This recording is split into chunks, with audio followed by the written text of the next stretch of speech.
Bienvenidas compañeras, compañeros a esta nueva emisión de Alternativas. Nuevamente, estos dos connotados economistas chilenos, el socialista Álvaro Gallegos y el comunista Manuel Riesco, nos acompañan para continuar en el análisis del proceso reciente, del proceso político reciente de los sectores progresistas chilenos del centro hacia la izquierda que nuevamente ensayan un proceso de unidad que en el pasado ha dado tantas experiencias históricas formidables y que creo que para el caso latinoamericano y para el caso ecuatoriano significan o plantean una serie de lecciones que creo que obviamente con las diferencias del caso es necesario aprenderlas y consustanciarse, además de conmemorarlas, ¿no? De celebrarlas conjuntamente.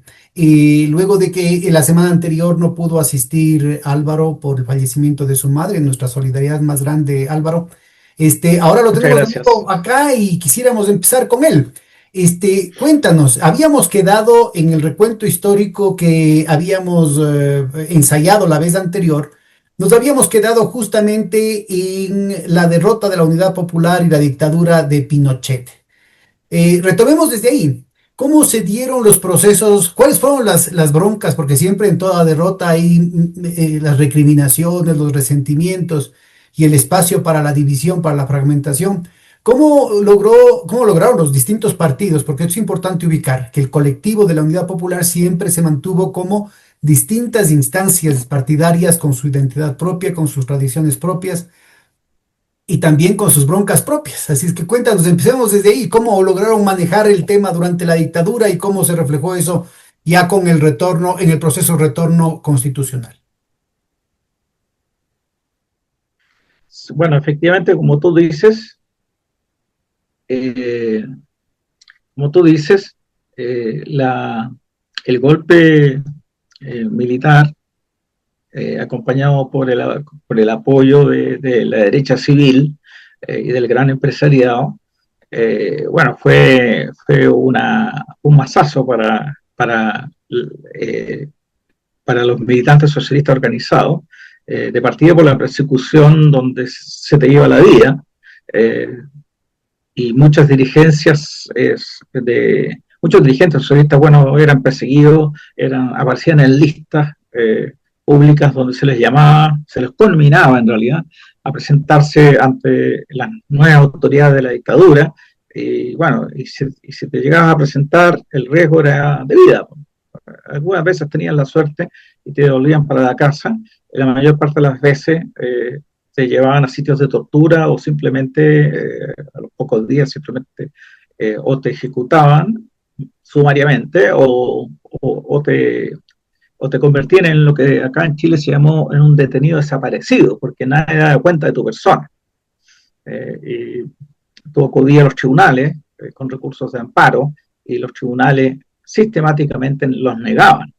Y si los tribunales acudían a las autoridades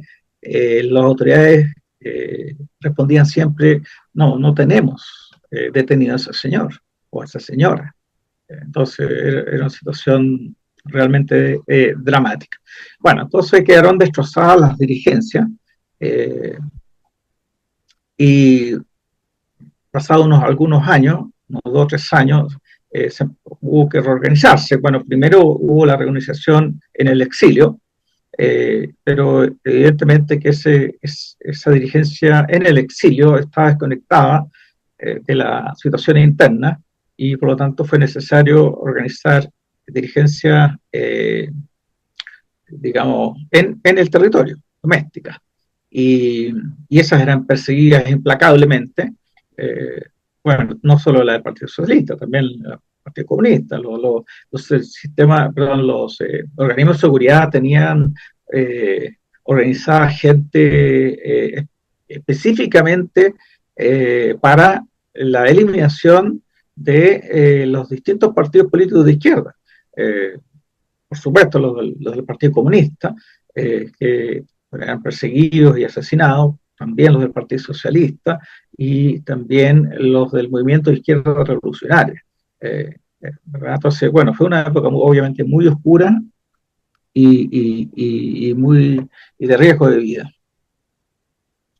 y en el exterior, que tenían la capacidad de poder reflexionar, conversar y hacer conversatorios entre ellos. Bueno, ahí empezaron estos problemas que tú acabas de apuntar, la fragmentación, porque evidentemente ante ese tremendo golpe que fue, o masazo que fue el golpe militar, bueno, empezaron las pedidas de cuenta, las responsabilidades, ¿verdad? ¿Quién tenía la responsabilidad? Porque, ¿verdad? Y ahí se genera una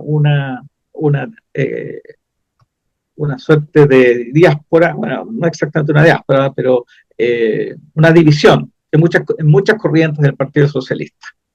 ¿Ah? Y esa división se mantuvo prácticamente durante los 17 años de la dictadura y solo logró reunificarse el partido a fines de la dictadura, incluso con algunos grupos que se mantuvieron aparte del tronco central, ¿no? Sobre la base de este análisis político de, bueno, por qué se llegó a lo que se llegó, por qué fracasó en términos políticos la unidad popular en el sentido de que fue derrotada por un golpe militar y no se pudo evitar aquello. Bueno, ahí obviamente que eso eran discusiones muy dolorosas y había una corriente que se llamó la renovación socialista. Eh, liderada por el compañero Ricardo Núñez durante gran tiempo, y a corriente a la cual adhirieron muchos destacados compañeros. Y esa corriente era la que ha sido tal vez un análisis más crítico, más duro, y que de alguna manera trataba de, su enfoque fue el de revalorizar lo que en aquellos tiempos anteriores, periodos de los golpes, se denominaba la democracia burguesa, a la cual la izquierda y los socialistas, y me imagino también el PC, la miramos con mucho rechazo, ¿no? Porque era la democracia que era la funcional a la dominación de una clase respecto a la otra. Bueno, entonces esa fue una corriente fuerte, la del socialismo renovado, donde estuvo Ricardo Núñez, como ya dije, entiendo que Jorge Arrate estuvo también ahí, tú me corriges de repente, y así muchos otros. Y otra corriente importante, no eran las dos únicas, había más, pero digamos que estos dos por ahora, que se llamó la corriente Almeida, que era dirigida por el ex ministro de Relaciones Exteriores de la Unidad Popular, Clodomiro Almeida, gran compañero de gran nivel, ¿cómo se llama? De gran nivel intelectual, por supuesto, académico también, fue ministro en gobiernos anteriores, fue ministro del gobierno de Ibáñez. Bueno, entonces, ahí el socialismo estuvo bifurcado, diría yo, y conviviendo con otras corrientes más pequeñas también. Y cuando viene la oportunidad del retorno a la democracia, que es lo que decíamos en nuestro encuentro anterior, cuando Pinochet se empieza a transformar en un lastre para los Estados Unidos y le empiezan a quitar el apoyo, y entonces empiezan a generar las alianzas de todos los grupos políticos o ex partidos políticos que estuvieron vigentes antes del golpe para derrocar a la dictadura, y en esa época primó la idea de usar los mecanismos que la propia dictadura estaba instalando con la idea de perpetuarse a través de una constitución, la de 1980, que proponía un plebiscito por el cual si uno respondía sí y ganaba en el evento que ganaba el sí, entonces Pinochet quedaba como presidente de la República por 8 años más a partir del año 88. Versus decir no, lo que implicaba que tenía que haber elecciones presidenciales en un año, con un plazo de un año entre medio, ¿verdad? Y ahí empezó la gran discusión.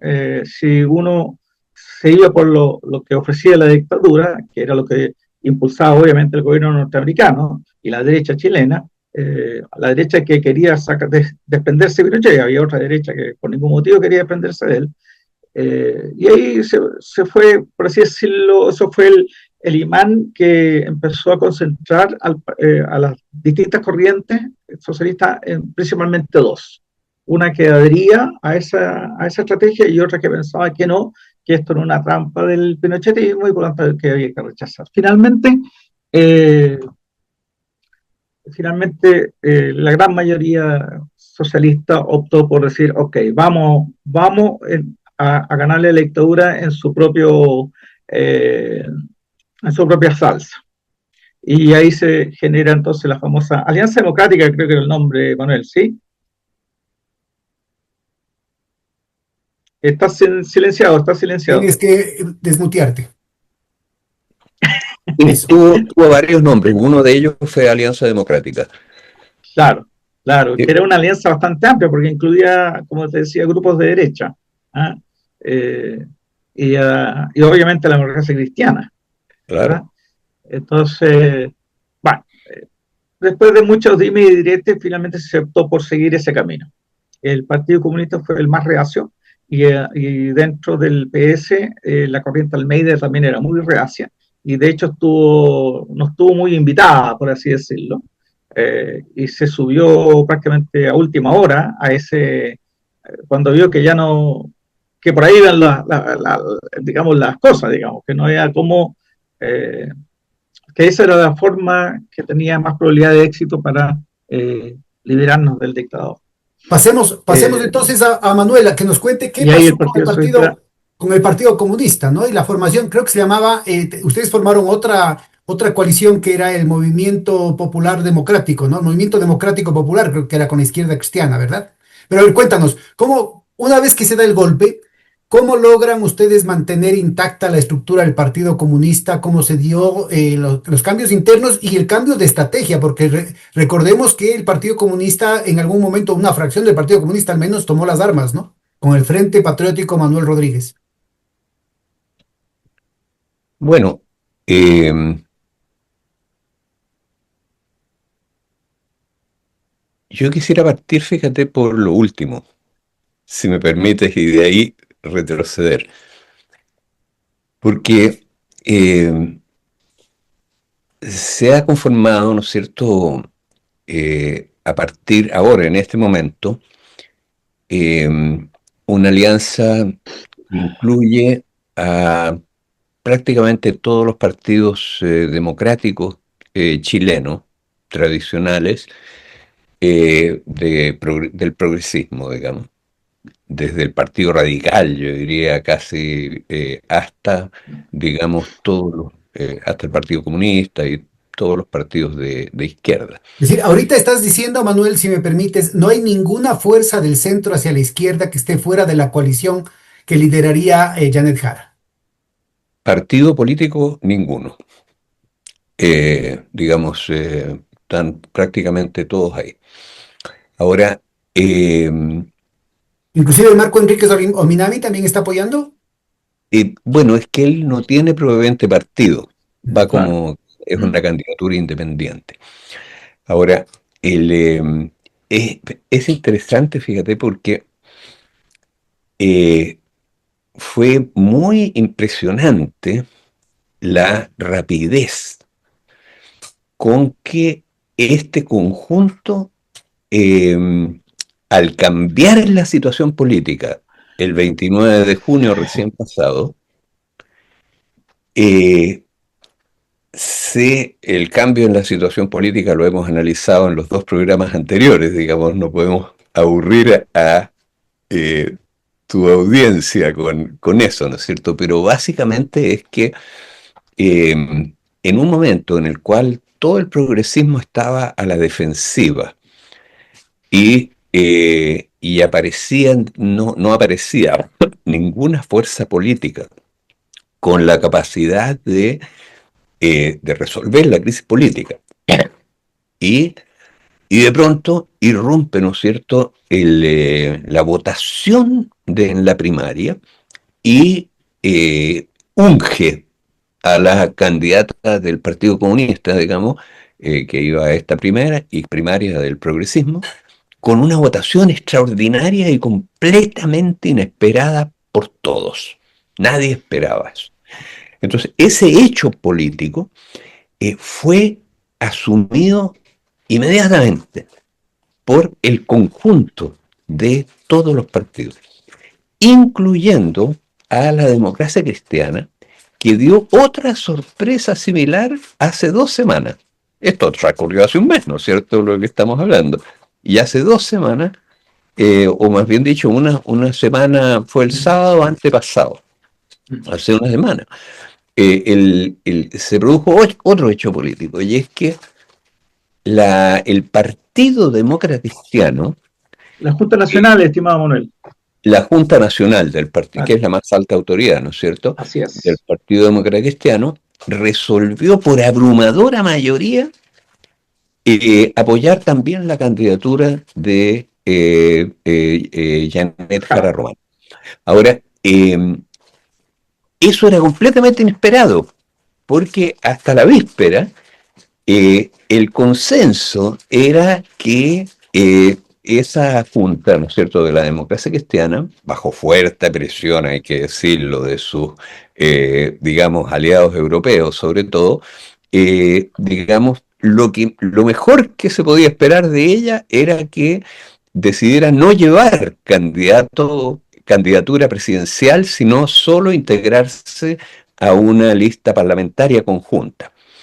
Ahora, tanto era así que la propia candidata Janet Jara pidió a sus partidos que ya la apoyaban, digamos, que permitieran esta situación, esta anomalía, digamos, de que se entrara a la lista parlamentaria conjunta la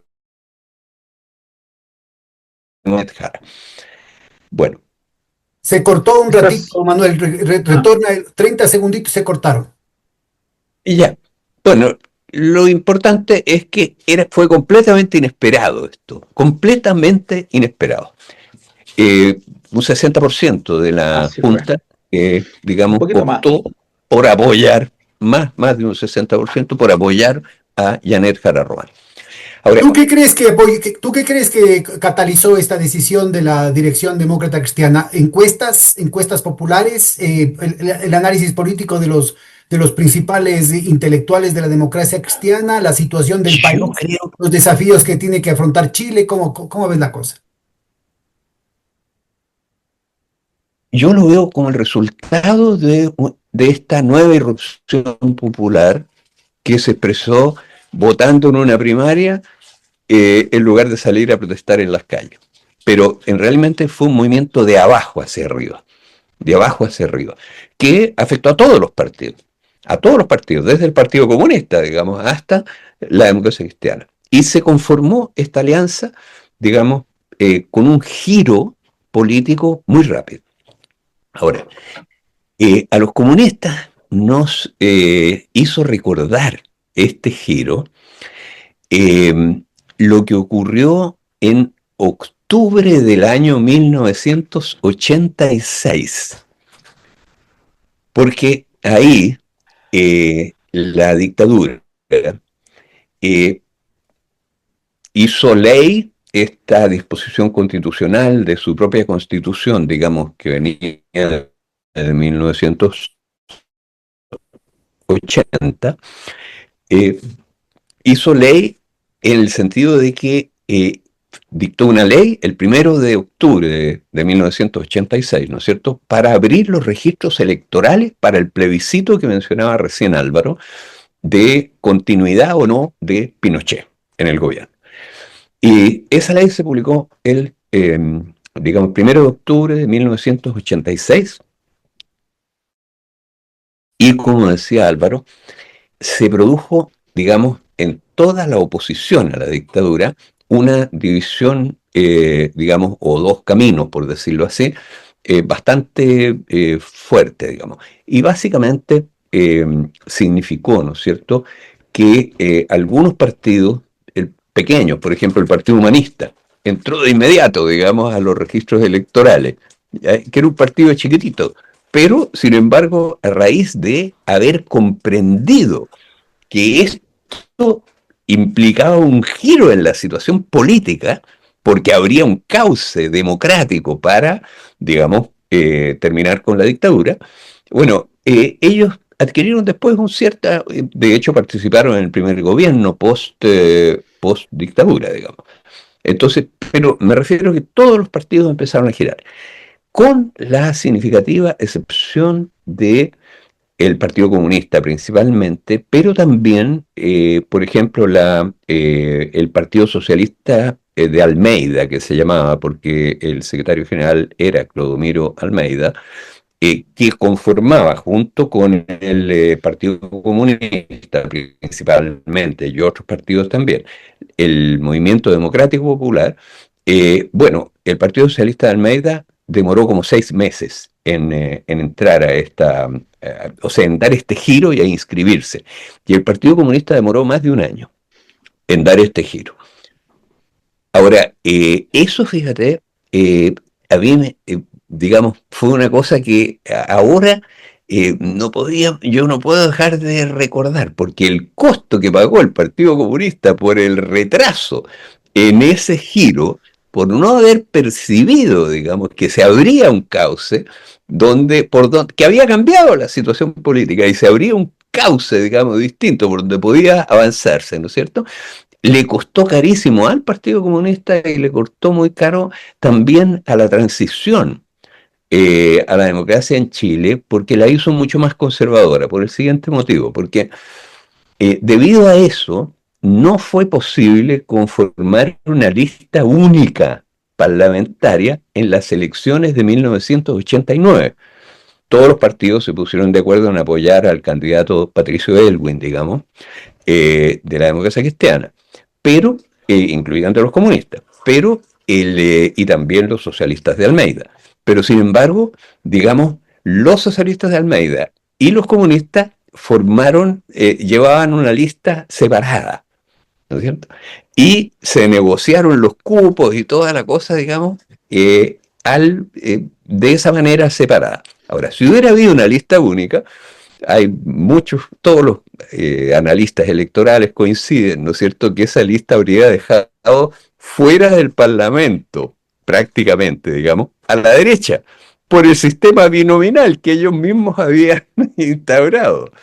Entonces, por lo tanto, la transición hubiera transcurrido, ¿no es cierto?, sobre la base de gobiernos bastante más progresistas que lo que se logró y con control, digamos, con posibilidades de cambiar la Constitución en el Parlamento, legalmente. Entonces, digamos, el costo fue, y el Partido Comunista quedó fuera del Parlamento durante 2 décadas. Es decir, solamente a finales de los 90 se logró por primera vez elegir 2 diputados, 3 diputados, ¿no es cierto? Entonces, fue un costo bastante fuerte.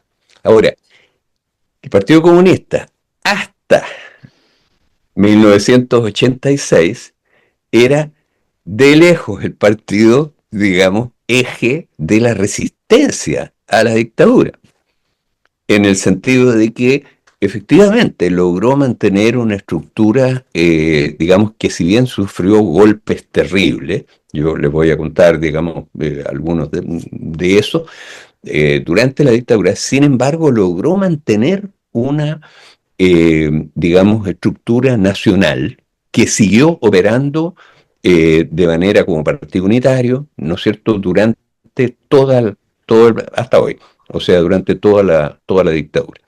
Ahora, él, eso sin perjuicio, ¿no es cierto?, de que sufrió un proceso de, no infiltración, sino que de cooptación de su directiva en la Juventud Comunista en los años, en el 75, cayó un personaje, un dirigente, ¿no es cierto?, de la Juventud Comunista, que era el encargado, además, de seguridad en la dirección del Partido Comunista, y él empezó a colaborar. Fueron un par de estos dirigentes que cayeron, y fíjate que, por relatarles una cosa, digamos, como me tocó a mí, Yo en ese momento estaba en la Juventud Comunista y estaba en la dirección, se creó en ese momento una dirección de profesionales de la J, de la Juventud Comunista, porque la Juventud Comunista tenía solo en la Universidad de Chile como 800 militantes para el golpe, ¿no es cierto? Y que siguieron todos trabajando hasta el día de hoy, digamos, muy, muy organizados de alguna manera, como ya veteranos comunistas, pero era una fuerza bastante poderosa. Entonces, pero estaban ya egresando muchos de ellos de la universidad.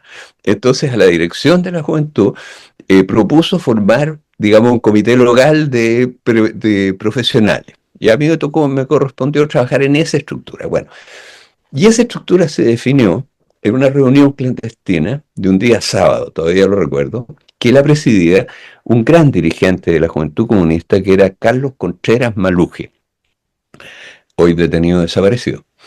Y bueno, Carlos Contreras, en esa reunión, fíjate, yo estaba presente, le llegó una citación a una reunión de la dirección de la Juventud Comunista. Pero le extrañó a Carlos. Yo recuerdo todavía, estuve jugando ping-pong, era muy bueno para el ping-pong, y las reuniones eran largas, entonces había que esperar que llegaran todos, que se fueran todos, entonces, bueno, había actividades de ese tipo, ¿no es cierto? Bueno, entonces él le llamó la atención porque el que le trajo la información no era el conducto regular de su enlace regular, etcétera, y le llegó por otro lado, pero una persona de gran confianza y por lo tanto, digamos, nos contó que iba a ir a esta reunión. Bueno, eso fue el sábado. El domingo va a la reunión y era una ratonera, como se llamaba, del Comando Conjunto, que era la antecesora de la DINA, porque estamos hablando de 1995, o sea, 1975. Entonces, bueno, y fíjate tú que le llega él entra y lo atrapan inmediatamente. Dicen, cuenta, todo esto está en el relato judicial de la gente que dirigía esa operación. Es decir, está todo esto que yo les estoy contando, está en el relato oficial. Entonces dice que se le fueron encima, lo capturaron y lo metieron adentro y lo empezaron, con el vista vendada naturalmente, y empezaron a torturarlo.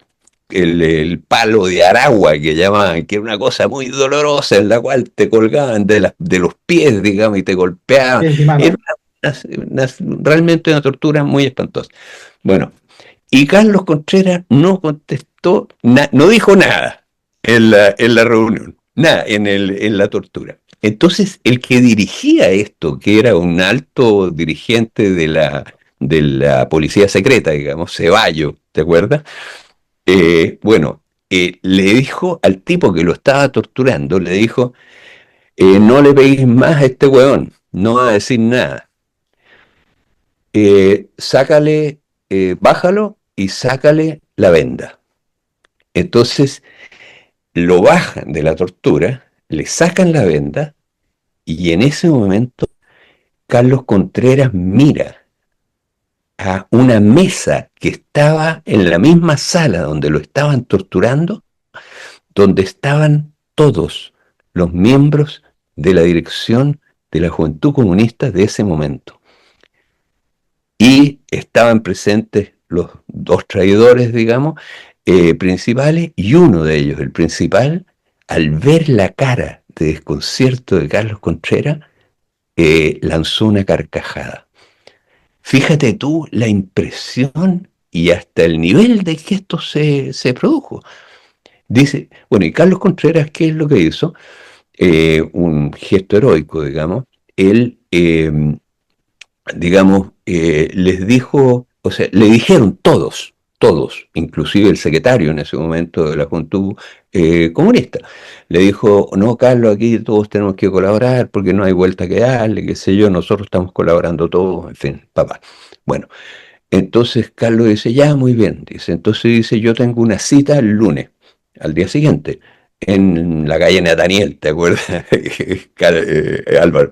Bueno, entonces, Una bueno, calle y él va céntrica en Santiago. una calle céntrica en Santiago. Entonces va ahí a esperar este supuesto contacto, pero en el momento que lo dejan solo, él se tira debajo de un microbús y lo pisa el microbús y empieza a gritar como un caballo, digamos, me llamo Carlos Contreras, avisen a la farmacia Maluje de Concepción, avisen a la farmacia Maluje de Concepción, etcétera. Bueno, y inmediatamente lo toman los tipos de la DINA, pero los policías, los carabineros que estaban por ahí cerca también fueron los que tomaron control de la situación y lo llevaron a la comisaría. Y en la comisaría quedó escrito que se lo había llevado al comando conjunto. Y ese fue el único recurso de amparo de miles presentados que fue aceptado por la justicia en ese momento. Porque estaba el registro, no podían decir que no. Po. Y por supuesto lo llevaron y lo mataron a palo ese mismo día. Bueno, y yo les relato esta cuestión para contarles, digamos, el ambiente. Bueno, yo puedo contar el cuento gracias a Carlos, pues estuvimos el día antes prácticamente trabajando juntos. Entonces, bueno, pero, digamos, a pesar de esto, ese mismo año, el año siguiente en realidad, cayó la dirección completa del Partido Comunista, que eran dos direcciones del Partido Comunista, ya no de la Juventud. Y bueno, por ejemplo, el grupo donde yo trabajaba, que siguió trabajando regularmente, solamente el año 78 nos llegó el vínculo del partido para conectarnos nuevamente, digamos. Es decir, solamente el 78 Es decir, ustedes seguían ya trabajando, se 3 años conectó esa parte trabajaron del partido con el localmente. resto, en fin. Bueno, pero igual. Para nuestra audiencia, Manuel, lo que estás diciéndonos es que ustedes trabajaron 3 años entre el 75 y el 78, trabajaban localmente, pero sin ninguna vinculación orgánica con el partido. Exactamente. Claro, nos enterábamos de la línea por Radio Moscú. Entonces, pero seguimos desarrollando todo el trabajo y se hacían acciones en todas partes, en fin, se siguió con la operación. Ahora, ese trabajo yo te diría de resistencia en el sentido de mantener la organización, pero a la defensiva absolutamente, fíjate tú que cambió, yo recuerdo perfectamente, con el la primera acción armada de la resistencia, que fue, digamos, hecha por el MIR, y fue hecha en 1980, me parece, o el 81, pero por ahí. Bueno, y que fue, ¿te acuerdas cuando incendiaron el Camino Real? Que era un restaurante donde iba mucha gente de los comandos conjuntos, de la DINA, de toda esa gente que estaba en un cerro. Entonces se veía, desde todas las poblaciones de ese sector se veía eso. Bueno, y un día domingo, un bombazo y se incendia el Camino Real. Y lo vio todo el mundo. Bueno, y dijeron que había sido un atentado y fue reconocido efectivamente por esta célula del MIR. Ahora, el impacto que eso tuvo, fíjate, sobre el trabajo que uno hacía en el trabajo normal de resistencia, digamos, de organización de comités locales, de células, etcétera, etcétera, en todas partes, fue impresionante. Bueno, y poco después el Partido Comunista, digamos, planteó lo que llamó a la rebelión popular de masas, que fue una línea política que incorporaba elementos militares. Ahora hay que decir que hace poquito se cumplieron 50 años de el inicio de la tarea, como se llamó en ese momento, y la tarea fue una propuesta que hizo Fidel Castro a la dirección del Partido Comunista de formar cuadros militares del partido en las instituciones, digamos, militares de Cuba, de la República de Cuba. Bueno, y efectivamente se mandó un contingente grande, importante, de jóvenes comunistas a formarse en esa escuela. Y ellos tuvieron después un importante, digamos, papel en las revoluciones, digamos, de Nicaragua, de El Salvador y en Centroamérica, y por supuesto al regreso en Chile durante los 80, ya con la protesta. Entonces, digamos, eso se llamó la tarea, y les llamo la atención respecto de esta cosa, fíjate, porque esta celebración que hubo hace muy poco, fue en la CUTS. Fíjate, Álvaro, que te podríamos haber invitado. Yo creo que te habría impresionado bastante, ¿ah? Porque estaba lleno.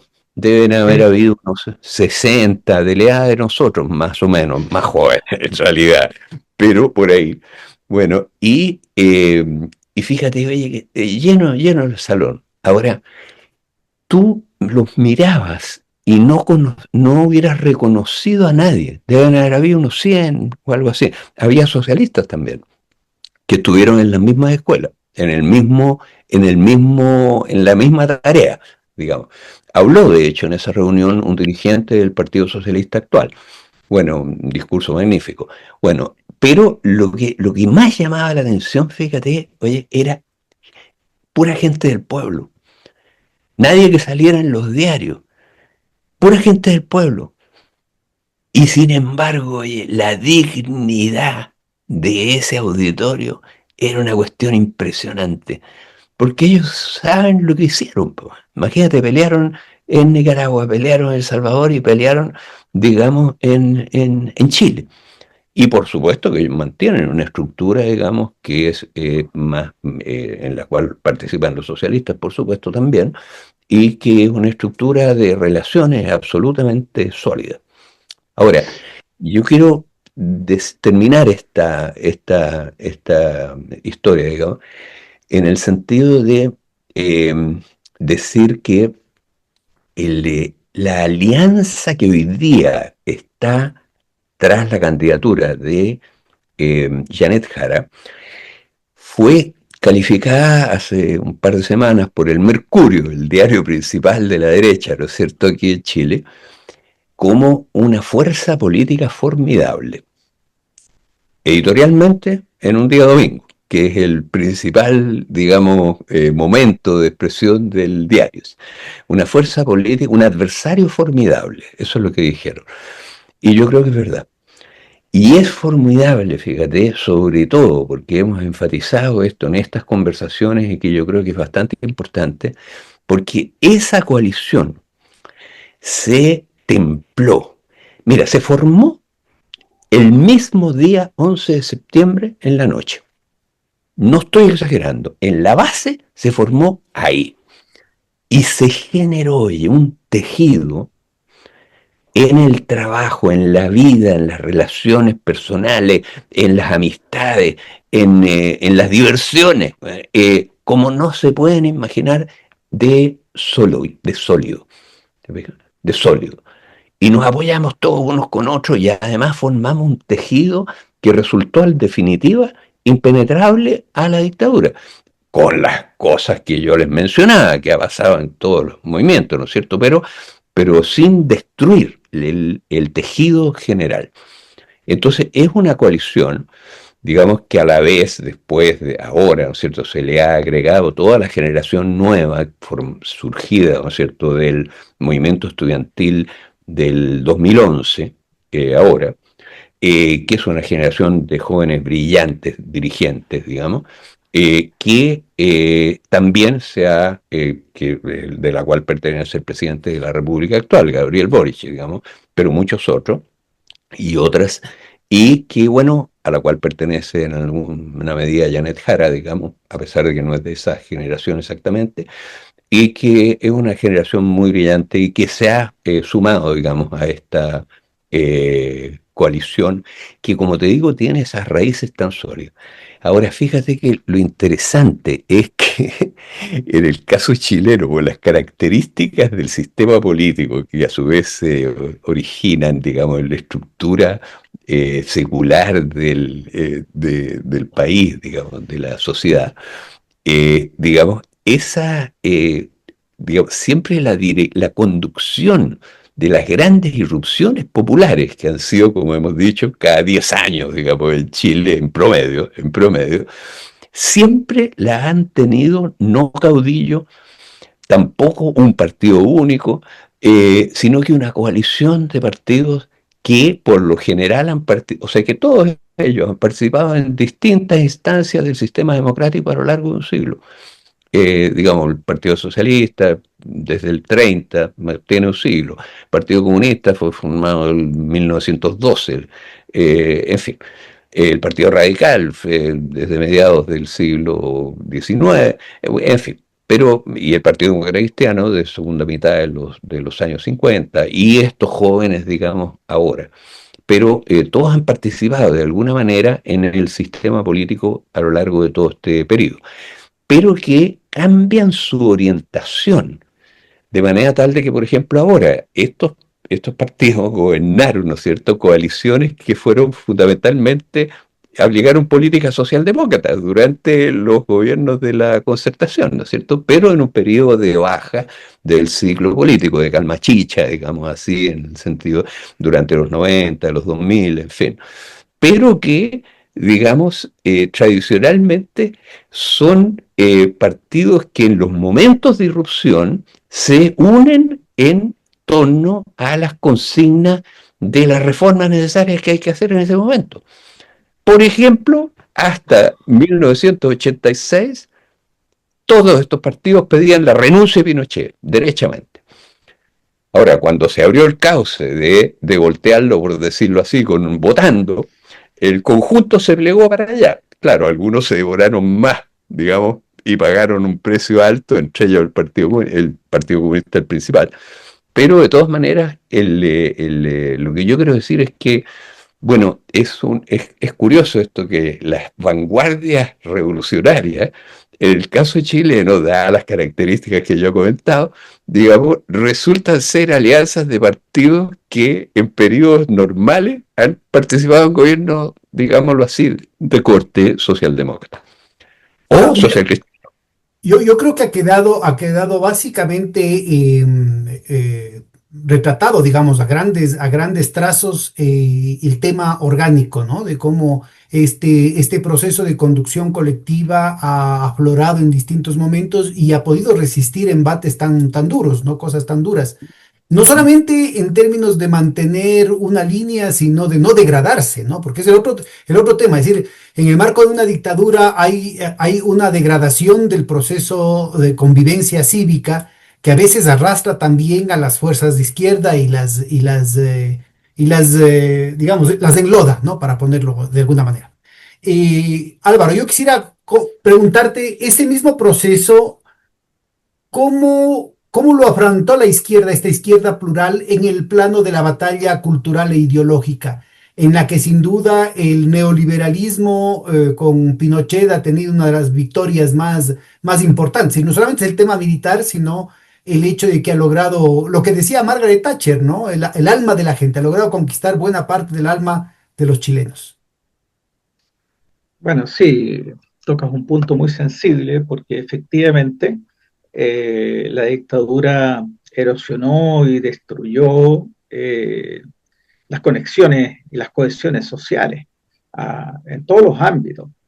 Chile tenía un alto nivel de sindicalización, tenía, como hablábamos en la reunión anterior o previa a la anterior, el gobierno demócrata cristiano de Frei Montalva impulsó la sindicalización campesina también. O sea, no solamente los trabajadores urbanos estaban organizados, también los campesinos. Ese mismo gobierno de Frei Montalva impulsó también la organicidad de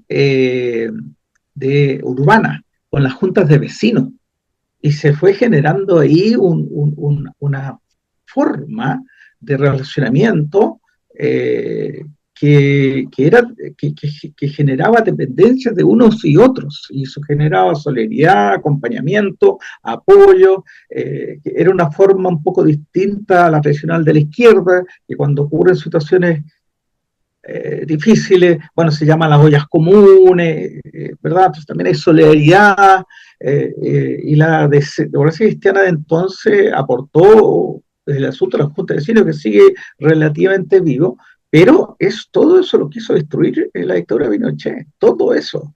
Y la derecha empresarial, por supuesto que estaba feliz con esa idea porque era una fórmula para que no hubiera gran disputa política por el poder, ¿verdad? Y que lo mejor es que estén las personas, estén dispersas, no organizadas, y así ellos pueden aplicar todo su poder en todas las relaciones sociales, particularmente, como es obvio, en el trabajo, ¿verdad?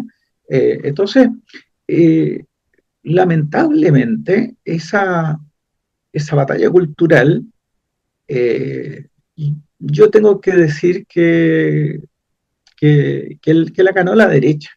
Y entonces existe en Chile, lamentablemente, hoy día una cultura muy individualista, la cultura del sálvese quien pueda, y poca solidaridad.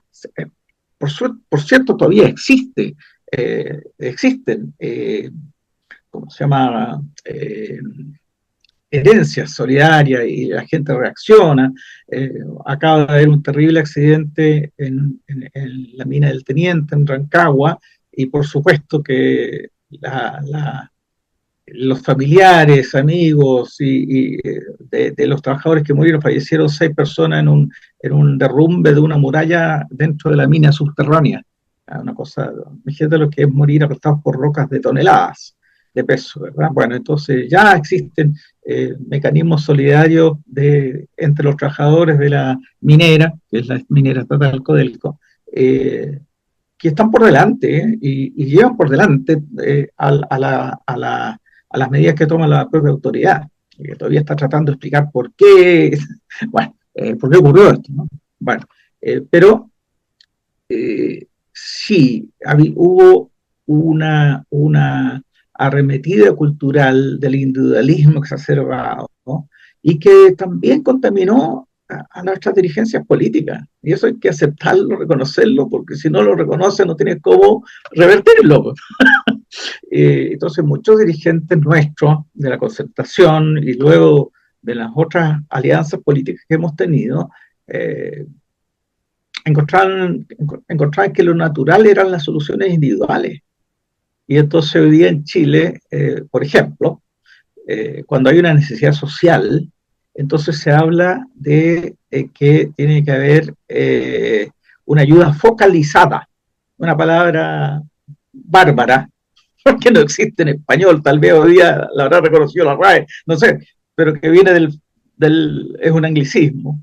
Y entonces te dicen, no, mire, vamos a dar la ayuda, pero solo a un pequeño grupo, a los más vulnerables. Entonces, prácticamente todos los programas de gobierno de ayuda a los más vulnerables tienen implantado un límite, y a todo el mundo le va a decir, pero lo más normal. Entonces ya al 40% más vulnerable le vamos a dar esto, al 60% más vulnerable le vamos a dar esto, y así. Nadie sabe dónde salen esos números, esos guarismos, 40, 60, cualquiera que sea.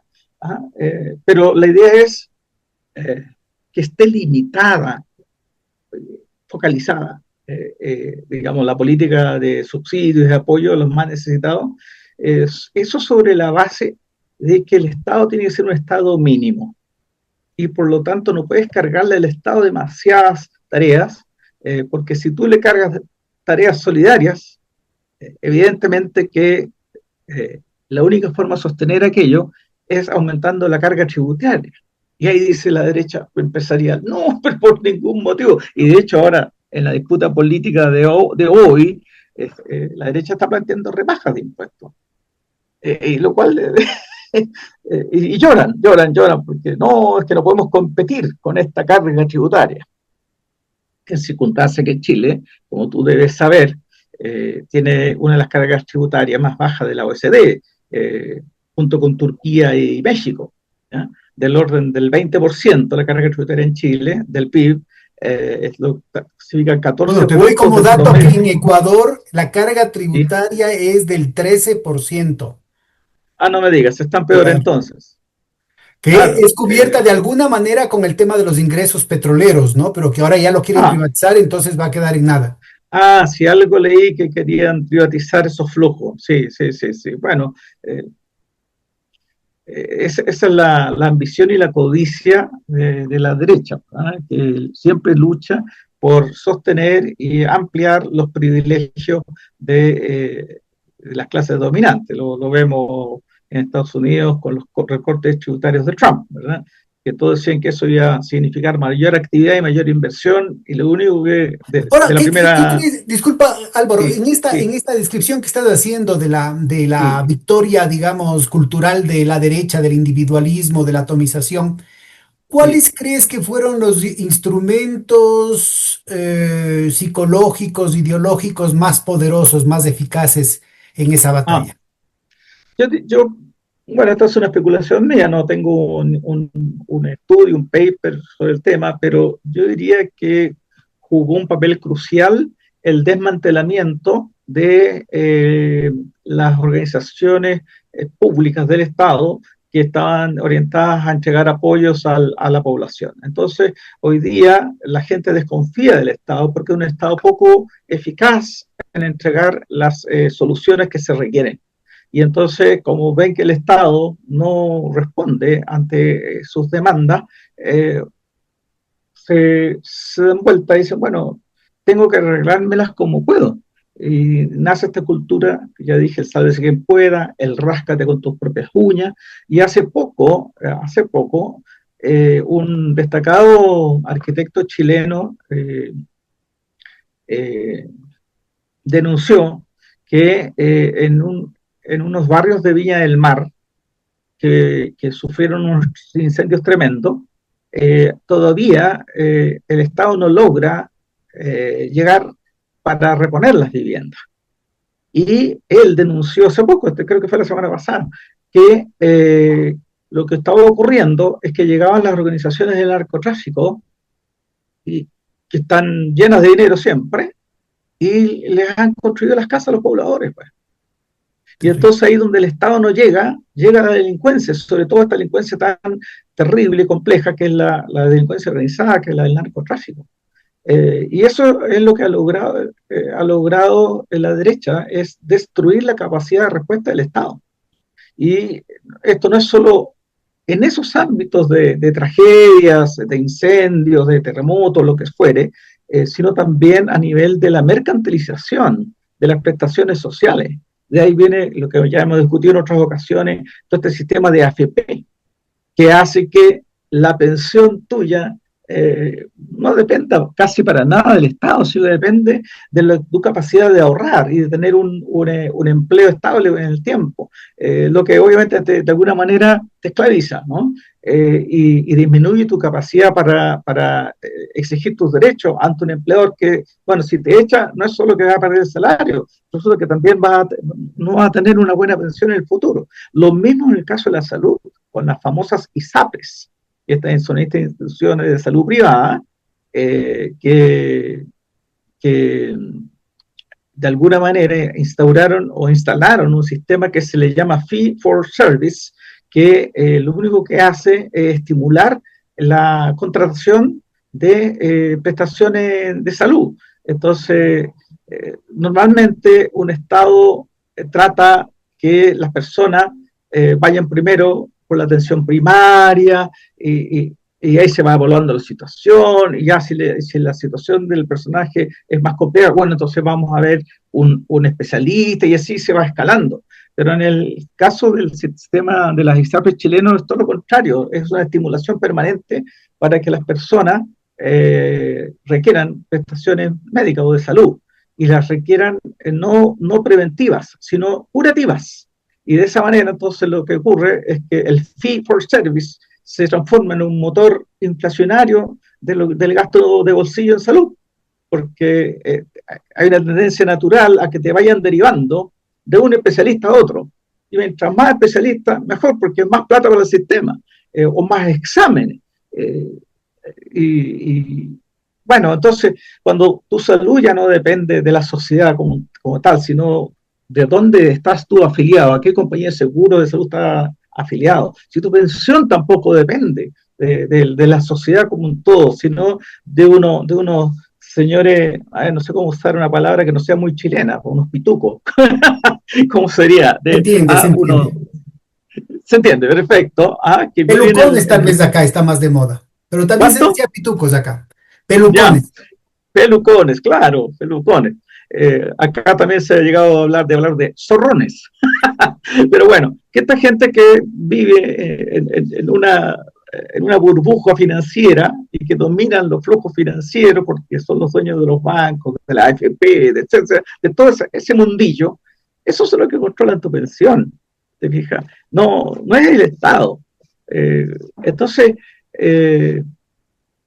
cuando tú vives en ese ambiente, cuando tú pierdes el trabajo y no tienes sindicato, por ejemplo, y viene toda esta historia que ya seguramente tú has tenido oportunidad de comentarla, no recuerdo el nombre de este filósofo coreano bueno, de partida de Byung-Chul todos los Han. libros, exactamente, aquel que dice que el gran éxito del capitalismo es que te ha convencido que si te va mal, es por tu culpa, es porque no tuviste inteligencia emocional, es porque, te fijas, entonces por eso necesitas libros de autoayuda, Paulo Coelho y toda esa cantidad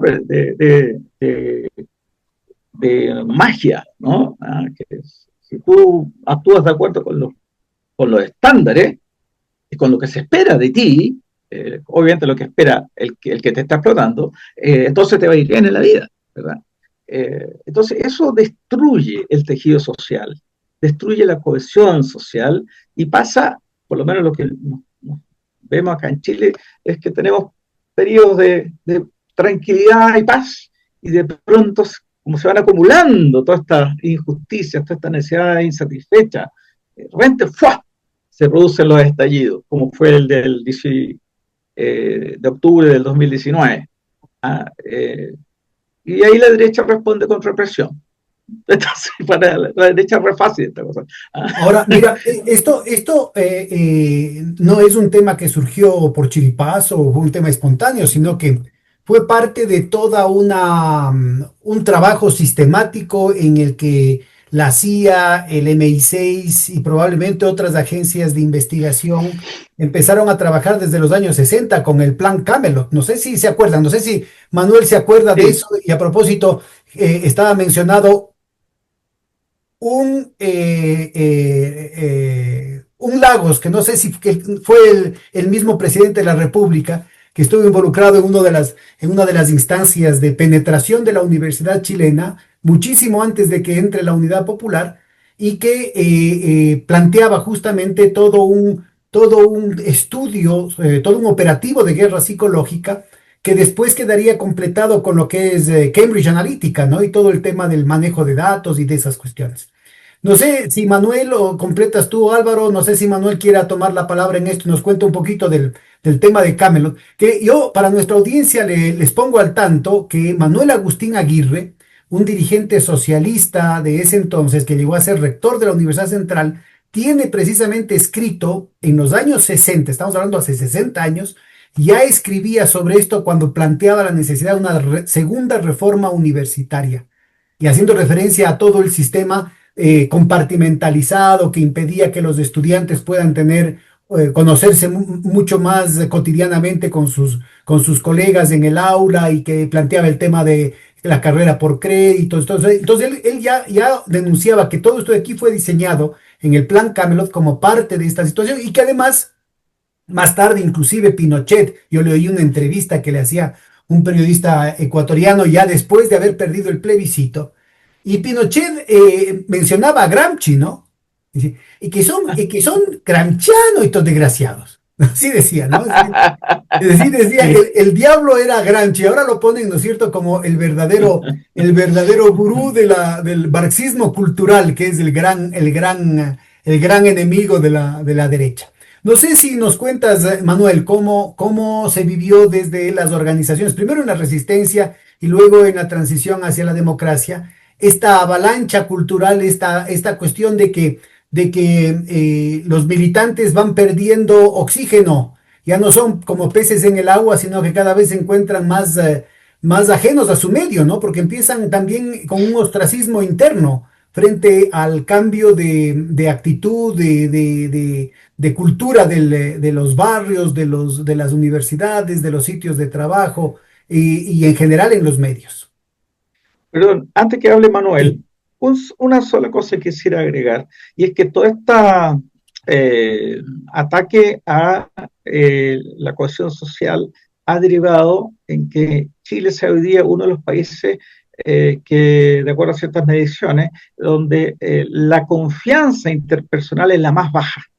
La gente no confía en el vecino, no confía en el colega en el trabajo, etcétera, porque a todos los ve como competidores y todos se ven como competidores entre sí. Y eso ha causado un daño enorme a esta sociedad y por eso es que estamos tan vulnerables al ingreso de la delincuencia organizada con el narcotráfico y muchas otras formas que corroen la sociedad y la solidaridad. Eh, pero bueno, estamos en esa situación. A la derecha le encanta ese estado de las artes porque ahí claro, domina. claro. Eso solamente Ahí quería. está el nuevo Margaret Thatcher. No existe la sociedad, ¿no? Solo el individuo. Solo son individuos. Así es. Manuel, tienes que desmutearte, por favor. ¿Te das cuenta? Dicen que uno no debe tropezar dos veces con la misma piedra. Y yo lo del micrófono se me olvida tres veces por lo menos en cada programa que tengo. Así que estoy claramente muy abajo ya. Pero bueno, el, y yo fíjate que voy a tomar, Pedro, tus palabras en los programas anteriores que has recordado esta frase del viejo topo de la historia, ¿no es cierto? Bueno, claro, todo esto, digamos, tiene al mismo tiempo otro aspecto, ¿no es cierto? Y el otro aspecto es el gigantesco impacto de la transición a la modernidad, eh, que es un fenómeno pues, que hemos vivido en todos estos años. Yo bueno, les he comentado varias veces esto Y de que alguien este diría fenómeno... no a la modernidad, sino a la posmodernidad, ¿no? Es que mira, en el caso nuestro, primero déjanos llegar a la modernidad que todavía nos falta, digamos. Pero claro, porque la estructura del poder político, ¿no es cierto? Justamente el problema político que tenemos hoy día es adecuar la estructura del poder político a la estructura moderna de la sociedad actual.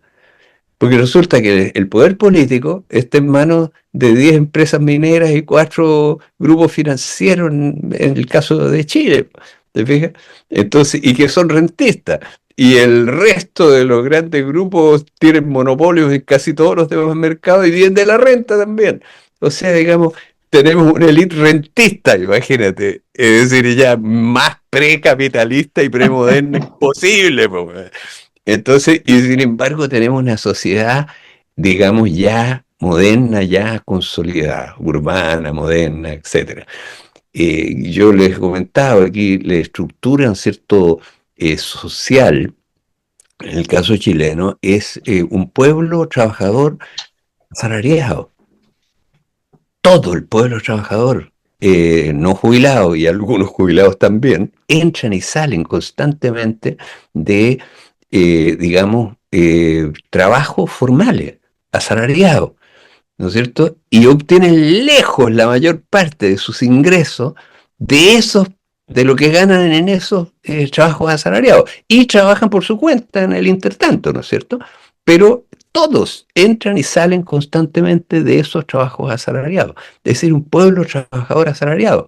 Pero a la vez trabaja un pueblo joven, es un pueblo paritario en género, un cambio extraordinario en este siglo.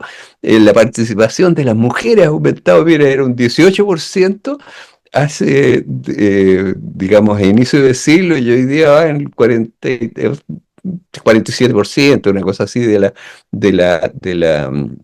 personas que conforman el pueblo trabajador, que entra y sale de todas estas ocupaciones. Bueno, pero es un pueblo trabajador asalariado, joven, calificado, comunicado. Entonces uno piensa lo que era y numeroso. Se ha duplicado su tamaño en el último periodo, digamos. Entonces, además con un componente de personas de otras nacionalidades que por primera vez es relevante en el caso chileno, que es una isla. Chile es una isla. Nunca ha tenido una masiva entrada de inmigración al pueblo trabajador. Sí, a las élites que las han conformado y el aporte que han hecho ahí es extraordinario. Personas de otras nacionalidades. Andrés Bello, de partida, un venezolano, el creador de la Universidad de Chile. Bueno, y el Código Civil chileno. Pero de todas maneras en tiempo de la independencia, digamos. O sea, bueno, pero me refiero o San Martín, digamos, bueno, pero no quiero entrar en eso, pero en el pueblo por primera vez tiene un componente significativo de otras nacionalidades, cosa que es muy importante también en todo lo que estamos hablando. Ahora, el asunto es que si tú comparas ese pueblo con el pueblo que que existía en tiempos del presidente Allende, ¿no es cierto? Eh, Piensa tú que es el doble o sea, digamos, más, pues, se ha multiplicado desde 1930, en realidad, como 5 veces la población, y la población urbana 9 veces. Y la proporción campesina ha bajado, ¿no es cierto?, de la mitad en 1930 a hoy día menos de un 10%. Es una población urbana, mayoritariamente. Y los que trabajan en el campo, en realidad, son personas que pueden vivir ahí incluso, pero que la relación social es de trabajo asalariado, son trabajadores asalariados. No hay inclinaje, no hay ninguna. Y pequeña propiedad hay, pero es chiquitita, o sea, es poca, digo. Entonces, esa es la estructura que tiene. Ahora, piensa tú que en tiempos del presidente Allende, incluso y un poco antes, ¿no es cierto? Hasta el naranjazo, diría yo, Álvaro, ¿no es cierto? El campesinado votaba, el naranjazo lo comentó Álvaro en uno de los programas acá, ¿no es cierto? Que fue donde la derecha decidió no llevar candidato presidencial en los 60, sino que plegarse a la democracia cristiana porque un diputado de apellido Naranjo ganó una elección complementaria en el riñón de la oligarquía, como decía Allende, que era una zona campesina. Bueno, pero desde en esa época, piensa tú que la mentalidad del pueblo campesino es muy conservadora, extremadamente conservadora. O sea, si bien había en todos los campos, ¿no es cierto?, 1 o 2 personas que habían estado en el salitre y habían regresado al campo, ¿no es cierto? Entonces, en los años 60 ellos impulsaron la sindicalización y todo, pero eran, digamos, de 100 campesinos habría uno que ha tenido esa historia. Y el resto, mira, no sabían ni leer ni escribir. No conocían el mar, una proporción significativa de la población campesina no conocía el mar, y Chile tiene 100 kilómetros de ancho en toda la extensión, o sea, imagínate, no conocían el mar porque el aislamiento, digamos, en el campo era muy profundo. Entonces, lo que tú tienes hoy día es una estructura social moderna. Además de esa estructura social moderna, surgen, mira, por todas partes, todos los días, digamos, lo que llaman ahora emprendedores, ¿no es cierto? Que eran lo que antes nosotros llamábamos comerciantes o pequeños industriales, qué sé yo, pymes, en todas partes surgen, pero que van transformando los barrios, van transformando esto todo el tiempo. Por ejemplo, panadería. Panadería, en Chile había un tipo de pan, digamos, hasta hace, digamos, muy poco tiempo atrás, 2 décadas, un tipo de la marraqueta, el chocoso, en fin. Pero bueno, hoy día tú, en cualquier barrio donde vayas, encuentras café en las veredas y tienes, digamos, una panadería que puedes pedir, no sé, croissant, y hay en todas partes. En San Miguel, por ejemplo, estuve hace poco, digamos, no podía creerlo, era como de haber estado, digamos, en Providencia, por decirlo así, hace 40 años. Entonces, me refiero que la transformación y la ciudad, como se va cambiando todos los días, y eso no ocurre solo en Santiago, ocurre a lo largo de todo el país. Entonces, es una sociedad que tiene esa estructura. Y es una sociedad donde opera el viejo topo, la historia, po. Opera la lucha de clases, ¿no es cierto? Y entonces tú tienes que cada cierto tiempo, como decía Álvaro recién, la gente pierde la paciencia, po. Pierde la paciencia y irrumpe masivamente en el espacio político y genera cambios fantásticos en una noche. ¿Te fijas? Y que cambia la situación política completa del país, la da vuelta en una noche. Es decir, puede que se dé vuelta al revés, ¿no es cierto? Pero también estas cosas siguen un Pero, a ver, por curso que es ejemplo, cuéntanos esta transformación en la estructura y en la dinámica de la sociedad, del pueblo chileno. ¿Cómo se resuelve, por ejemplo, frente a reveses tan fuertes como, por ejemplo, la pérdida en la aprobación de la constituyente progresista o la persecución política a Daniel Jadue luego de un desempeño tan alternativo como el que tuvo en la alcaldía en La Recoleta?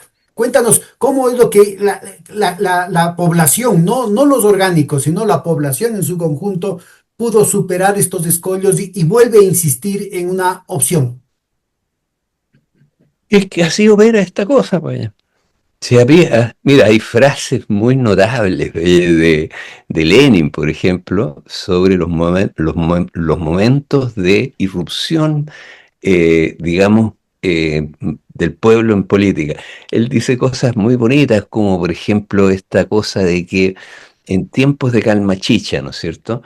El pueblo no existe, porque no es un protagonista para nada, en nada, sino que solamente todo transcurre y discurre, ¿no es cierto?, entre debates aquí, qué sé yo, pero totalmente al margen de eso. Y de pronto, en estos periodos, ahí irrumpe este ser inexistente, ¿no es cierto?, y determina las cuestiones fundamentales de la política, por ejemplo. ¿Venga? O, por ejemplo, frases tan bonitas como la siguiente, que en esos periodos el pueblo aprende, es allí donde aprende, y haciendo cosas aprende. ¿Te fijas?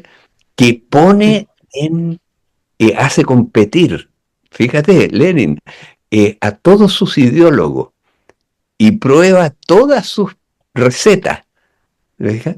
Porque efectivamente así es, pues. En esos momentos, digamos, pasan cosas increíbles. Y fíjate que se producen confluencias organizativas notables, notables.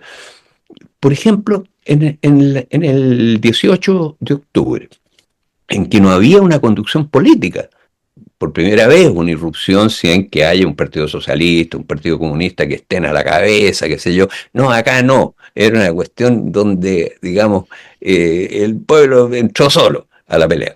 Pero bueno, el asunto es que se generaron lo que se llamaron los cabildos, que es una especie de soviet, digamos. Los cabildos es una cosa que viene en el tiempo de la colonia, ¿no es cierto? Que es que los vecinos se reúnen para decidir cosas, lo tenemos en todos nuestros países, esa forma de organización, ¿no es cierto? Bueno, pero resulta que se De genera. origen español, para nuestra audiencia es de origen español y sobre todo visigodo, ¿no? El tema este Exacto, de la democracia en armas, ¿no? por ahí, pues, claro. Bueno, y ahí se generalizó esa estructura y tú ibas a cualquier barrio, pero no solo a cualquier barrio, sino que a cualquier condominio de urbano, digamos, condominio, literalmente. A mí me tocó, me invitaban de repente, pero oye, que se estaba invitando, ¿y quién era el cabildo de acá? Pues el cabildo de allá eran los vecinos de un condominio. ¿Te fijas? Y discutían de política, y discutían de esto, discutían de lo otro. Se Déjame que organizaron. te corte de nuevo, Manuel, porque lo que pasa No, es que por favor. acá a veces se quiere plantear el tema del cabildo como una institución indígena, que de hecho lo es, ¿no? Pero es una Ujú. recuperación, es una reconstrucción desde las costumbres hispanas, conquistadoras, ¿sí? Recuerden ustedes el alcalde de Salamea, Fuenteovejuna, ¿no es cierto? Se ve Sí, claramente el claro. papel de los cabildos, ¿no? Hay una tesis, la tesis de grado de, vaya, José María Arguedas. Él se gradúa como antropólogo con una beca y él trae la noticia y dice, pero vean, si esto que nosotros pensábamos que era indígena, ha sido una reconstrucción sin duda sobre las bases, sobre la matriz comunitaria indígena andina, pero que es una institución probada por los españoles. Ellos lo traen así y obviamente es apropiada por los campesinos, los indígenas, por la población que tiene una matriz que justamente resiste, ¿no? Lo que mencionaba Álvaro, que resiste este proceso de atomización, ¿no? Es decir, el segundo movimiento al que hacía referencia Cal Polanyi, ¿no? Mientras más te quieren individualizar, mientras más te quieren atomizar, la resistencia subconsciente de la población es justamente a hacer que afloren estas instituciones, estos lazos de solidaridad, que solidaridad y sólido creo que vienen de la misma raíz, ¿no es cierto, Manuel? Eso nomás te pongo con nota al pie de página. Sí. Pero Mira, fíjate, no sé si... Ah, no, perdón. no, No, yo... simplemente para terminar, fíjate que esta cosa Ya, de los ya. cabildos, fue muy extraordinario porque en 3 semanas más o menos fue Álvaro, ¿cierto? Se estructuraron nacionalmente. O sea, Sí. ¿te acuerdas tú que había cabildos comunales, cabildos provinciales, reaparecieron las provincias, cabildos regionales y cabildo nacional, güey? Sí, una cosa, pero francamente, por supuesto, todas esas cosas duraron aquí un poco, qué sé yo, pero ahí tienes tú. Y en fin, o sea, lo que quiero decir es que digamos, todo lo que Álvaro ha comentado, así es, digamos, y está toda esta idea. Además, nosotros, imagínate, somos los dos economistas. Y piensa tú que nuestra profesión, ¿no es cierto?, es una cosa que en tiempos de la Unidad Popular, por ejemplo, entre los economistas era Marta Hanecker, por ejemplo, era una lectura obligatoria, digamos, para los economistas. Y sin embargo, Marx fue prohibido de la Universidad de Chile hasta, digamos, en la crisis del 2007. Pues. O sea, esa es la verdad de las cosas. ¿Te fijas? Sí, así Entonces, es. y todavía me acuerdo, hicimos, ¿te acuerdas? Un ciclo que lo organizó el presidente de los estudiantes de la de la FEN, de Economía de la Universidad de Chile. Ya. Entonces, y que lo llamó Los Economistas Prohibidos. Y que era para hablar de Marx y de Adam Smith, en realidad, yo creo que es una cosa, hay que partir un poco más atrás. En fin, pero lo que te quiero decir, Efectivamente. claro, pero Adelante, bueno, Álvaro. Sí, es que, es que estoy sonriéndome porque hace mención Manuel a Adam Smith, ah, que todos sabemos quién fue y cuáles fueron sus aportes a la economía clásica.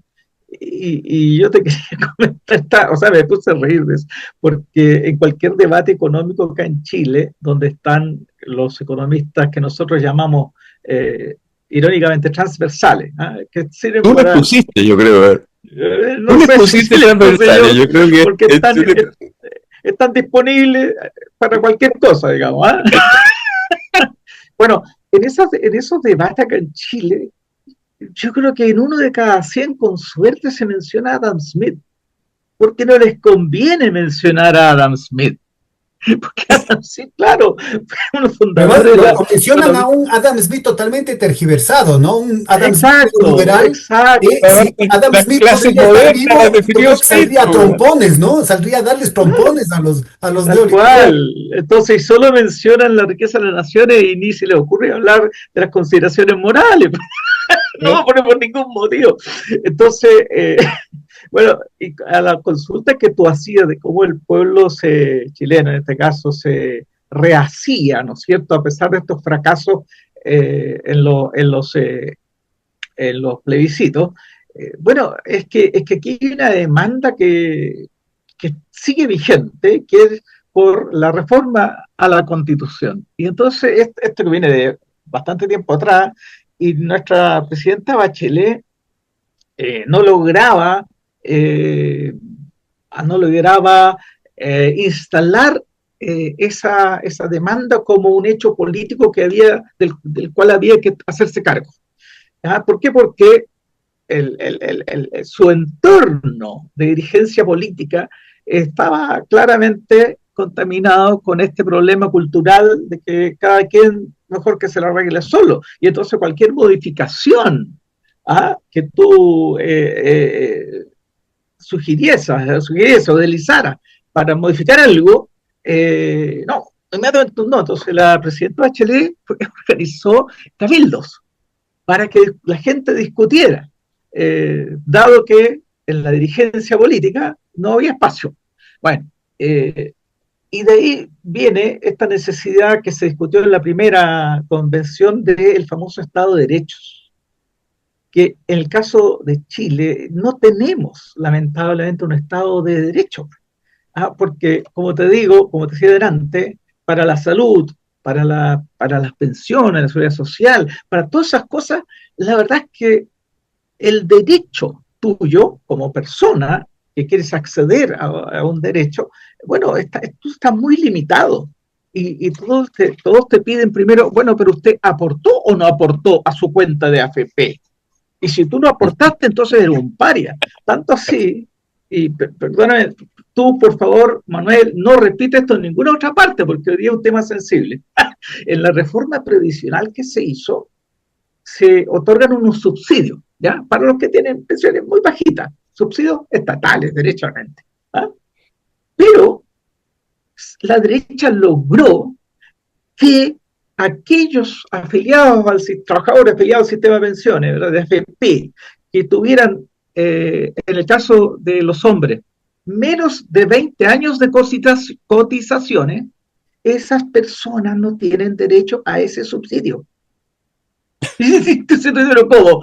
Lo que menos cotizaciones o aportaciones tienen al sistema, que son los que tienen las peores pensiones, a esos tú no les das, y les das a los que tienen 20 años o más, que son los que han logrado, han tenido suerte en la vida y han tenido trabajos más estables, y a eso les das. Y en el caso de las mujeres, le habían puesto 13 años. Si la mujer tenía menos de 13 años, no tenía derecho a ese subsidio. Claro, Oye, claro. y a último minuto, voy a contar esto, me siento orgulloso de esto porque fue a último minuto en que yo llamo a mis dirigentes máximos del Partido Socialista, le digo, oiga, esto es inaceptable. Y les doy los números, porque esto significaba que 500.000 varones y 250.000 mujeres quedaban sin esos subsidios, porque no cumplían con el requisito. Po. Y les digo, esto es inaceptable. Bueno, entonces hubo movimientos de último minuto dentro de una semana y se logró modificar, no para los hombres que perdieron, tienen que tener 20 años de aporte, o sea, 20 años de trabajo, pues, estimado, en un país que tiene, como también Ecuador, tiene mucha informalidad, ¿verdad? Y por tanto, ya. Y para las mujeres se logró rebajar de 13 a 10. Por si acaso, para nuestra audiencia, no estamos hablando de que solamente hayan trabajado 20 años, es que tienen que haber, no es culpa del trabajador el hecho de que la patronal no lo afilia al Seguro Social, no le haga las aportaciones al fondo de pensiones. Entonces, esto ya depende del carácter estructural del mercado laboral en el que hay demasiada precariedad, demasiada informalidad.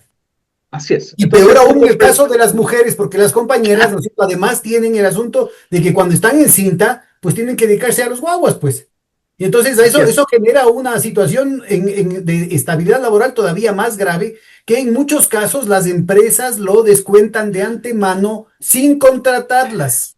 Entonces, de ninguna manera es como quieren plantear la derecha, ¿no es cierto?, un problema de responsabilidad individual. Es al contrario, este de aquí es un pecado social que quieren echarle la culpa al trabajador. Y lo que es más grave, el triunfo, como bien decía Álvaro hace un momentito, es que uno mismo se autoculpabiliza. Así es, así es. Entonces, en ese ambiente que tú ves hoy día reciencito, ¿no es cierto?, confirmado, en el sentido que tú no tienes derechos si no has cumplido con determinadas obligaciones.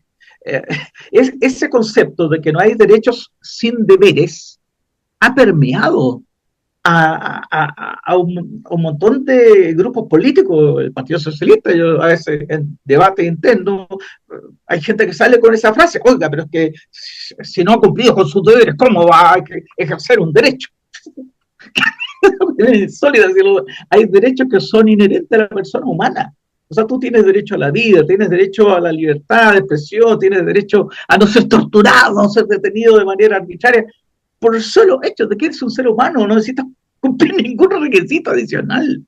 Bueno, entonces, en ese ambiente de inseguridad, de incertidumbre, cuando surge la propuesta de esa primera texto constitucional nuevo, ¿verdad? Entonces la derecha hace uso de su capacidad comunicacional mediática y simplemente se inundó el país con frases como: te van a quitar tu casa, van a traer una familia venezolana, inmigrante, y van a ver si hay espacio en tu casa y la van a instalar en tu casa. Si tienes una segunda casa porque ya eres de clase media y tienes una cabañita en la playa, pues que te la van a quitar. Vas a perder tu casa. Y dile que te suene a cada rato, tun, tun, tun, tun, y todo repitiendo lo mismo, en la televisión, en los diarios. Y respecto de los fondos previsionales también, te van a quitar tus fondos, porque como se va a instalar un ente estatal a administrar, te van a meter la mano en tus fondos. Entonces uno trataba de, contra, de contradecir aquello y te encontrabas con que dentro de tu mismo círculo todos estaban convencidos que iba a ser así. Entonces yo les decía: oye, momento, mire, si los que meten la mano en estas cosas son la gente de la derecha. Y les hablaba de Mariano Rajoy, cuando sacó casi 70.000 millones de euros del Fondo de Reserva de Pensiones español, de la hucha de las pensiones, para sostener el déficit fiscal que se le producía por estar apoyando a la banca en aquella época, que estaba después del 2008, ¿no? Entonces, fue Rajoy, fue el PP. Y después decía: oye, y acá en Chile, el único gobierno que le metió mano a las pensiones fue la dictadura militar en el año 85, el que fue después, el que era ministro de Hacienda y que después fue candidato de la dictadura, Vigi, tenía que pagar a fin de año el reajuste anual. O sea, volver a recuperar el poder adquisitivo de la pensión, ¿verdad? Después de un año. La inflación era como de un 22% y el tipo dio solamente un 10 o un 11, algo así, y el otro 9,5, ese es el número. Nunca más se supo. Entonces, el único gobierno en Chile, en la historia de Chile, que le metió la mano a las pensiones fue la dictadura militar, la derecha. Pero ellos te vendían esta cosa: no, que te van a quitar las pensiones. Bueno, todas las cosas que habías conseguido estaban en riesgo, en incertidumbre. Y como acá en Chile tenemos una situación de red social, de seguridad social, muy débil, muy precaria, bueno, la gente por supuesto que se asustó, sobre todo la gente de clase media, que piensa que tiene algo ya logrado en la vida y de repente te dicen: está en riesgo aquello. Porque estos tipos, ¿no es cierto?, estos extremistas, te van a quitar tu casa, te van a quitar tu fondo de pensiones, te van a quitar Ahora, todo lo que... disculpa, para ya ir cerrando esta sesión, Manuel, Sí, es obvio que la campaña va a venir, la campaña de la derecha va a venir con esto y con mucho más, y que como un adicional al tema, los sectores de la extrema derecha están utilizando el hecho de que la candidata de la unidad de centro hacia la izquierda es una militante comunista para polarizar todavía más la sociedad chilena y las opciones de la sociedad chilena, planteando el cuco, planteando al diablo, digamos, en persona, ¿no es cierto? Es decir, ¿cómo sí. crees tú que la izquierda podría remontar este obstáculo, digamos, que se ve, estos temas, ¿no es cierto?, de que se van a comer a los guaguas crudos, de que te van a quitar la televisión, de que te van a quitar el carro, la casa, los fondos pensionales, esto va a estar ahí, pero también va a estar el tema de las libertades, del asunto de tantos temas recurridos y que les han sido tan eficientes en otras latitudes y en otros tiempos. ¿Cómo enfrentar este desafío de la unidad chilena?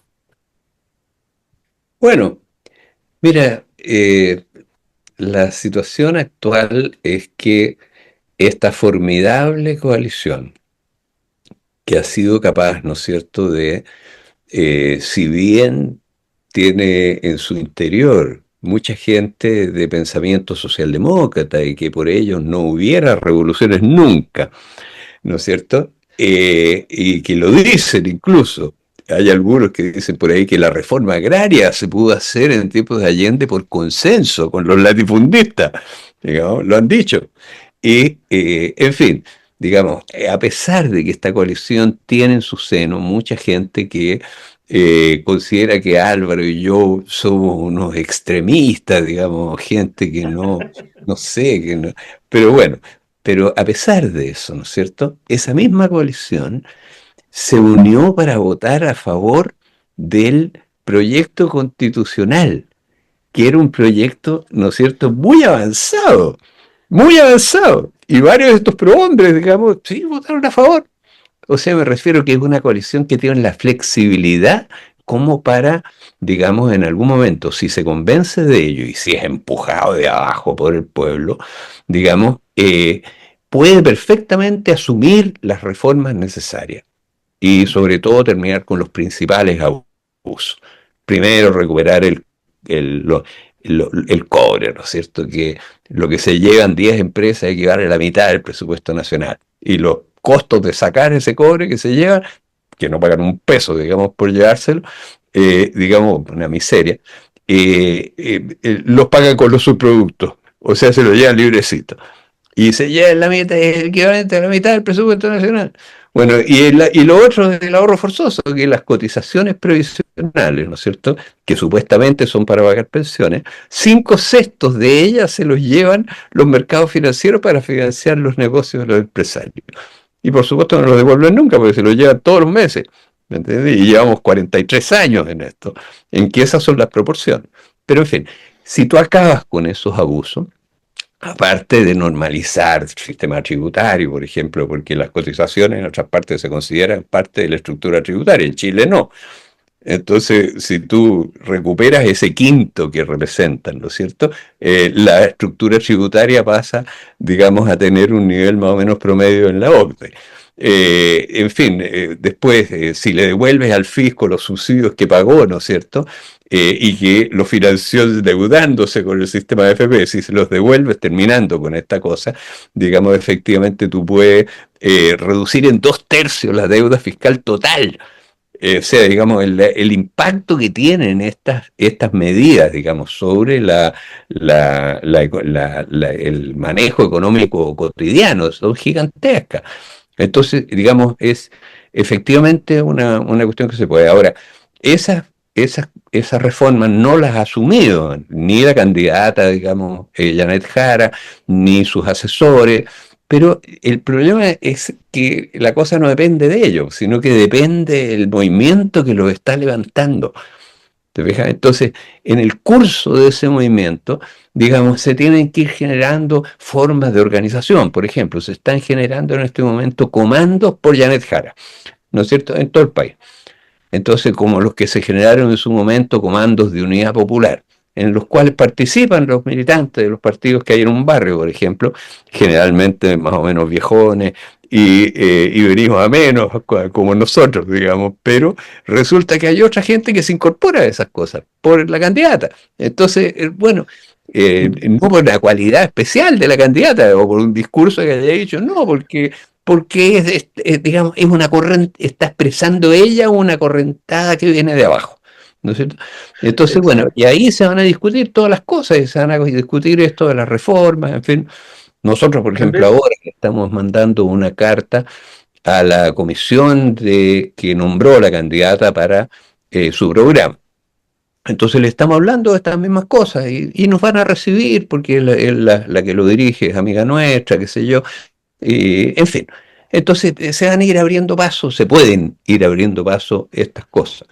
Y claro, cuando hay un empuje desde abajo, ¿no es cierto? Cuando tú estás a la ofensiva además y tu adversario está en un desarreglo absoluto, En este momento están peleados unos con otros, ni siquiera se han puesto de acuerdo en una lista única. La candidata que llevaba todas las de ganar hoy día va última, ¿no es cierto? No, penúltima, entre ellos, digamos, Claro. o en el esquema general. Pero, en fin, digamos, tienen un desarrollo muy grande ellos, Sí. no nosotros. Entonces, yo creo que en el curso de este proceso, yo creo que van a pasar muchas cosas. Ahora, pueden Mira, pasar en contra nuestra también. sí, mira, desde una perspectiva un Álvaro. poquito más optimista, yo creo que todas estas decepciones que han ocurrido con estos plebiscitos constitucionales que han llegado a puerto, con los diversos gobiernos desde el retorno de la democracia en adelante, que han ofrecido muchas cosas en favor del pueblo, pero que finalmente no han podido cumplir con esas promesas. Yo creo que yo confío en la sabiduría del pueblo, sin ser ingenuo, ¿no? Y naif, pero una señal creo que muy importante fue la que hacía referencia un rato atrás, Manuel, de la Junta Nacional Democrática Cristiana, donde el planteamiento de la dirigencia democrática cristiana, de todos sus expresidentes, y en general de todos los príncipes al interior de ese partido, era imposible votar por una comunista, ¿ya? Recordando la Guerra Fría, porque ellos vienen de ahí, ¿ah? Ese partido nace con eso. Y sin embargo, como bien dijo Manuel, la Junta Nacional decide hacer una consulta a su militancia y la votación fue de 60% a 30% en favor de votar por Jara. Entonces yo creo que incluso en ese segmento político, cultural, ciudadano, que es donde la democracia cristiana tiene influencia, ahí dijeron, ¿saben qué más? Que no me cuenten cuento. Voy a votar por Jara, la candidata militante comunista. Entonces, yo tengo fe en que la competitividad electoral de la compañera Janet Jara está plenamente vigente, porque ha logrado darle o proyectar confianza sobre no solamente las clases más necesitadas, sino también sobre las clases medias, que son las que tradicionalmente han sido representadas por la democracia cristiana. Eso a mí me da mucha esperanza de que, bueno, de partida tenemos una primera vuelta y luego en noviembre una segunda vuelta en diciembre. Entonces yo, pues, claro, y yo creo que nadie va a discutir esto, que en la primera vuelta va a ganar Jara, ¿verdad? Y va a pasar a la segunda vuelta. Y en la segunda vuelta se enfrentará con un candidato o candidata de la derecha, lo más probable es que sea este señor Kast, que es de ultraderecha, y yo tengo la esperanza, a pesar de que las actuales encuestas dicen que Jara pierde con Kast en esa segunda vuelta, yo tengo la esperanza que en este tiempo que va quedando, la gente vaya tomando conciencia de que aquí se le está jugando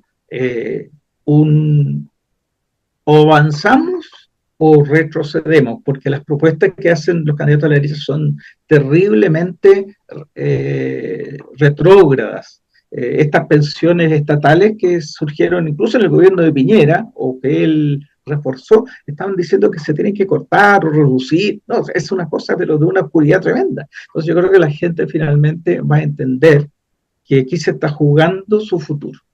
Bueno, miren, compañeros, yo creo que vamos a ir conversando. Sí. Les mando un gran abrazo. Yo creo que ha sido una serie de conversaciones muy ilustrativas, sobre todo para nuestra audiencia acá en Ecuador. Las tareas son enormes y es evidente que es tanto lo que nos hermana que muy probablemente lo que pueda lograr el pueblo chileno en esta coyuntura va a convertirse en un punto de inflexión para la patria grande en su totalidad.